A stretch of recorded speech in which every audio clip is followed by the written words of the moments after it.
Olá, pessoal, tudo bom? Aqui quem fala é a professora Natália. Nessa semana estamos voltando do nosso recesso. Espero que vocês tenham descansado bastante.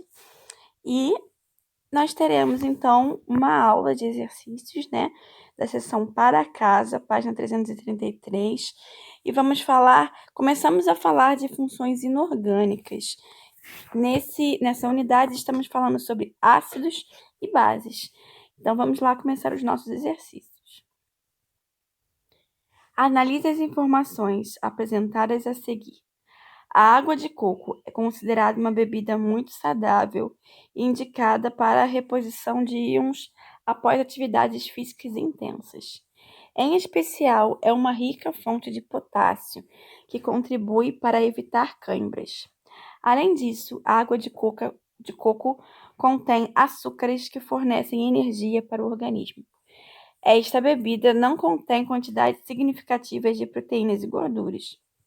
Em uma amostra de água de coco de 200 gramas aproximadamente, um copo, foram encontradas as seguintes quantidades: açúcares, 8 gramas, cálcio e sódio, 40 miligramas, potássio, 156 miligramas e magnésio, 12 miligramas.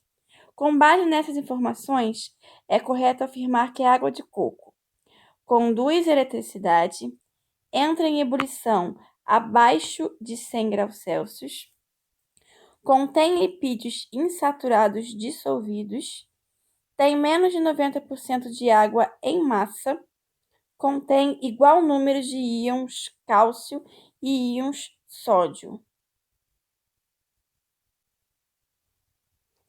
E o que nós podemos observar aqui, ó? Quando nós falamos de cálcio, sódio, potássio, magnésio, esses elementos aqui, eles estão presentes na forma de íons, certo? Por isso que a gente fala que a água de coco é rica em minerais, em sais minerais. Esses minerais possuem estes íons que estão dissolvidos. E qualquer íon que esteja dissolvido na água faz com que ela conduza a eletricidade. Quanto maior a quantidade de íons dissolvido, maior a capacidade da água de conduzir eletricidade. Então, a nossa resposta correta é a letra A. Essa é a nossa afirmativa correta. Questão número 3. Os sistemas fio de cobre metálico, solução aquosa de sulfato de cobre e cloreto de sódio fundido são condutores de eletricidade. As partículas responsáveis pela condução da corrente elétrica em cada sistema, respectivamente, são. Então, quando nós vimos ligações químicas, né, o cobre nós sabemos que é um metal, né, e todos os metais eles têm a capacidade de conduzir eletricidade porque os elétrons da camada de valência eles estão livres e têm grande mobilidade.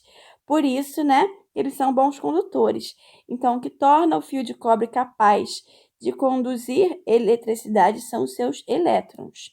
Então, nós já podemos eliminar, ó, aqui a letra C, a letra D e a letra E, né? Elétrons a gente tem aqui, ó, na A e na B, ok? Solução aquosa de sulfato de cobre. Aqui nós temos um sal, né, formado por um cátion mais um ânion, certo? Ou seja, é uma substância iônica, certo? E substâncias iônicas, quando dissolvidas em água, formando uma solução, também conduzem eletricidade, porque tem muitos íons dissolvidos em solução. Já o cloreto de sódio fundido, ele também é uma substância iônica, certo? Porém, ele não está dissolvido em água, mas ele é capaz também de conduzir, porque quando ele está líquido, quando ele está fundido, ele também libera íons, ok? Então, o que faz essas duas últimas substâncias conduzirem eletricidade são os íons presentes. Então, a nossa resposta correta é a letra A. Questão número 4. Temos aí uma questão discursiva. O H2S, ácido sulfídrico, é encontrado tanto em solução aquosa, solúvel em água, quanto na forma gasosa. É altamente tóxico inflamável, irritante, além de apresentar odor característico semelhante ao de ovos podres. Com base nas características do H2S, responda os itens abaixo. Letra A. Qual a função inorgânica presente no H2S? Por enquanto, nós vimos duas funções inorgânicas, né? Os ácidos e as bases. O que diferencia os dois? Os ácidos, eles se caracterizam por liberar o íon H+ em solução, certo? E eles têm a seguinte carinha, ó. Eles vão sempre começar com hidrogênio e depois vai vir um ânion. E esse ânion pode ter oxigênio ou não, ok? A única molécula que não obedece essa regrinha que começa com hidrogênio, mas não é um ácido, é a água, ok? E as bases são caracterizadas por liberar o íon hidroxila em solução. Elas vão ter a seguinte carinha, elas vão ter um cátion, vou botar aqui um cátion, certo? E depois o OH no final. Eu botei aqui cátion, normalmente é um metal, mas a gente vai ver também que existe um cátionzinho, né? Que é o NH4, a gente já viu isso, inclusive, né? Em química inorgânica, na parte de ligações químicas, né? Que esse cátion aqui também pode formar uma base, certo? Que é essa base aqui, hidróxido de amônio, ok? Então, a função inorgânica aqui é ácido. Letra B. Escreva a estrutura de Lewis para o H2S. Qual o tipo de geometria molecular existente? Então, a estrutura de Lewis, né? A gente tem que olhar lá na tabela periódica. A gente vai ver que o enxofre, ele tem 6 elétrons na sua última camada. Então, ele precisa de mais 2 para completar 8, né? E ficar como um gás nobre. Então, ele vai fazer 2 ligações. E o hidrogênio, nós sabemos que faz uma ligação. Então, tá aqui, né? A nossa estrutura de Lewis, né? A nossa estrutura eletrônica, na verdade. E a gente precisa representar a geometria. O que vai acontecer? Esses pares de elétrons aqui que estão livres, eles vão repelir os elétrons da ligação. Então, essas ligações vão ser abaixadas, certo? E a nossa estrutura correta é essa aqui, com os hidrogênios para baixo. Essa é a nossa estrutura de Lewis e o tipo de ligação de geometria é geometria angular. Ok? C. Com base nas forças intermoleculares, justifique o fato do H2S também ser encontrado na forma gasosa a partir da decomposição da matéria orgânica. Então, nós podemos perceber aqui que essa molécula, né, tem um enxofre que é mais eletronegativo, vai puxar os elétrons em direção a ele, né? Então, a gente vai ter uma separação de cargas. Então, essa molécula é uma molécula polar. Porém, não há ligação de hidrogênio, que é a interação mais forte que existe entre as moléculas. Para moléculas polares, essa ligação aqui é a dipolo, que é uma ligação mais fraca e por isso, né, não é a mais fraca de todas, mas é mais fraca que a ligação de hidrogênio, né? E por isso o H2S ele é encontrado na forma gasosa, ok? E letra D. O H2S conduz corrente elétrica quando dissolvido em água? Justifique. Nós vimos que a característica dos ácidos é liberar, quando em solução, os íons H+, certo? Nós dizemos que ele se ioniza. Então, aqui, como nós temos 2 hidrogênios, ele vai liberar 2 íons H+, mais o íon enxofre, né? E como a gente tem que balancear essa carga, o somatório das cargas tem que ser igual a 0. E eu tenho aqui 2 cargas positivas, então quer dizer que a carga desse enxofre é 2-, certo? Como nós estamos produzindo íons, liberando íons em solução aquosa, então essa solução vai conduzir eletricidade sim, certo? Número 5. Sobre os compostos HCl, H2SO4, H3BO3 e H2CO3 são feitas as seguintes afirmações. Todos sofrem ionização quando em meio aquoso, originando íons livres. Todos os compostos aqui são ácidos, certo? E quando ácidos, eles vão liberar o íon H+, mais o seu respectivo ânion. Então, essa afirmativa aqui é verdadeira.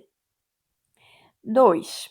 Segundo Arrhenius, todos são ácidos quando em meio aquoso originam cátions e íons H+.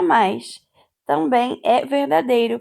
A característica de um ácido, segundo Arrhenius, é liberar o cátion H+. 3. Todos são compostos moleculares. Compostos moleculares são aqueles que fazem ligação covalente. E todos esses elementos aqui, todas essas substâncias, fazem ligações covalentes. Então, a 3 também está correta.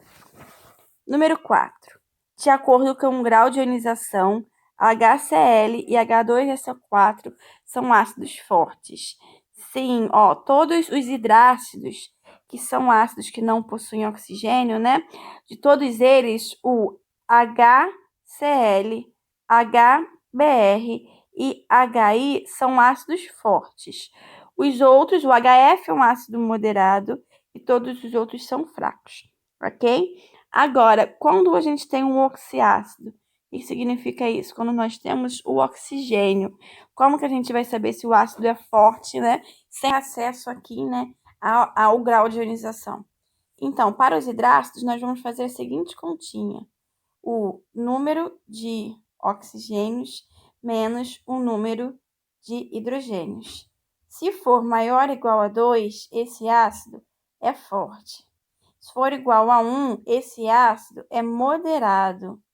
E se for igual a 0, esse ácido é fraco, tá? É um macetezinho para a gente gravar. Então, aqui, oxigênio nós temos 4, hidrogênio nós temos 2, 4 menos 2 igual a 2. Então, esse é um ácido forte. Então, a 4 também é verdadeira. Vamos ver a 5. Os compostos H3BO3 e H2CO3 formam soluções aquosas com alta condutividade elétrica. Então, a gente sabe que para conduzir a eletricidade tem que ter íons em solução.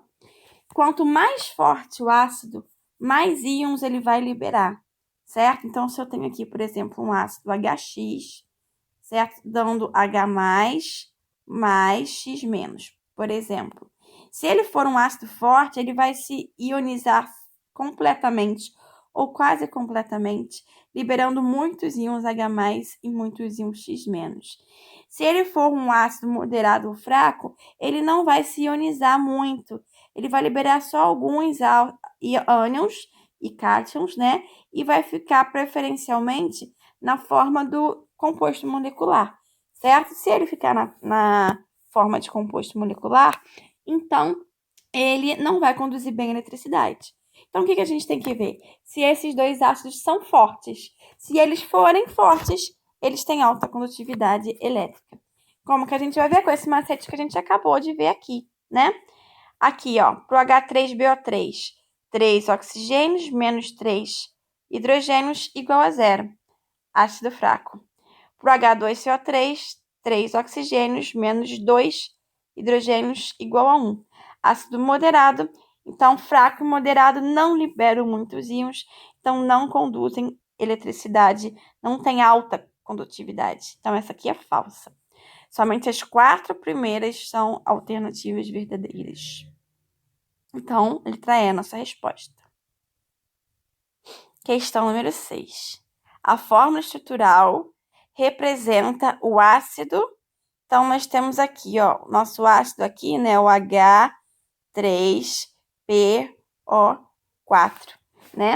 A gente tem uma tabelinha que a gente pode seguir, para determinar o NOx desse elemento aqui, que é o fósforo, e a partir daí a gente consegue dizer qual é o nome dele, certo? Lembrando que, para isso, a gente precisa conhecer o NOx dos outros elementos. A carga do hidrogênio nós sabemos que é +1 e a do oxigênio -2. O somatório de cargas é igual a 0, certo? Então, eu tenho aqui, 3 hidrogênios com carga mais 1, né?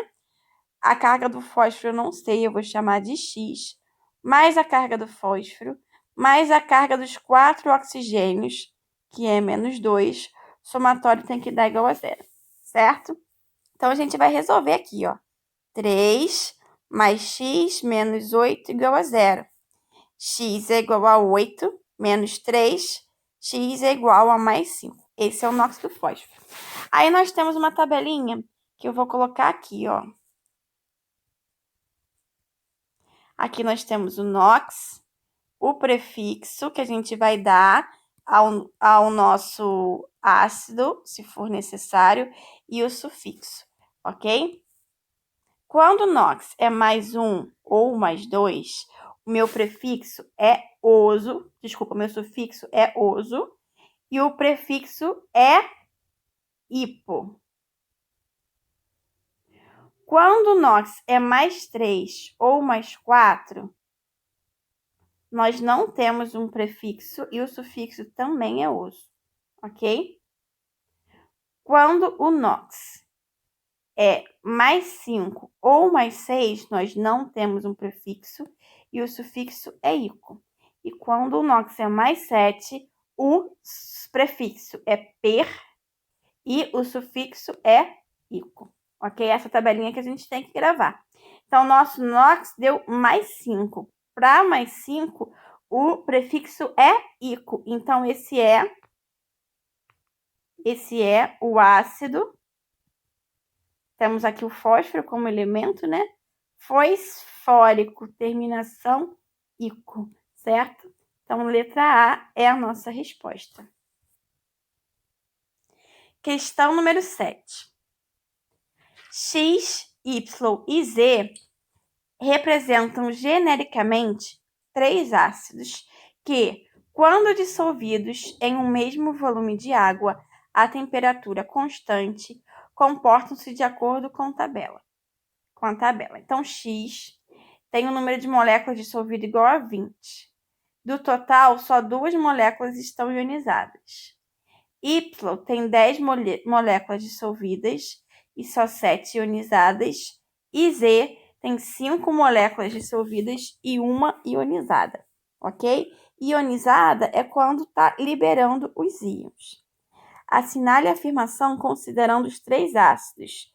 X representa o ácido mais forte, Z representa o mais fraco e Y apresenta o maior grau de ionização. Como que a gente vai fazer esse grau de ionização, que a gente chama de alfa? A gente vai pegar o número de moléculas ionizadas e dividir pelo número de moléculas total, que é o número de moléculas dissolvidas, ok? Então, para X, a gente tem 2 dividido por 20, certo? Que vai dar 0,1, certo?